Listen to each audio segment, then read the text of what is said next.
ನನಗೆ ರಾತ್ರಿ ಎಲ್ಲಾದ್ರೂ ಎಚ್ಚರಾದ್ರೆ ನಿಮ್ಮನ್ನು ಎಬ್ಬಿಸ್ತೇನೆ, ಕೋಪ ಮಾಡುವ. ಅದು ಯಾಕೆ ನಿನಗೆ ಎಚ್ಚರ ಆಗುದಕ್ಕೆ? ಅದು ನನಗೆ ಹೊರಗೆ ಹೋಗ್ಬೇಕಾದ್ರೆ. ನೀವೆಲ್ಲ ಹೊರಗೆ ಹೆಂಗಸರೆಲ್ಲ ಹೆಚ್ಚು ಹೊರಗೆ ಹೋಗ್ಬೇಕಾದ ಅಗತ್ಯ ಇಲ್ಲ, ಗಂಡಸರಿಗೆ ಮಾತ್ರ ಕಷ್ಟ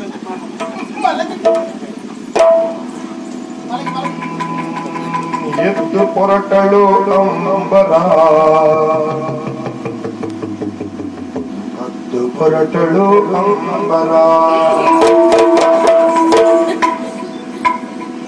ಮೆಲ್ಲನೆದ್ದು ಹೊರಟಳು ಅಂಬರ, ಪತಿಯ ಪರೀಕ್ಷಿಸಿದಳು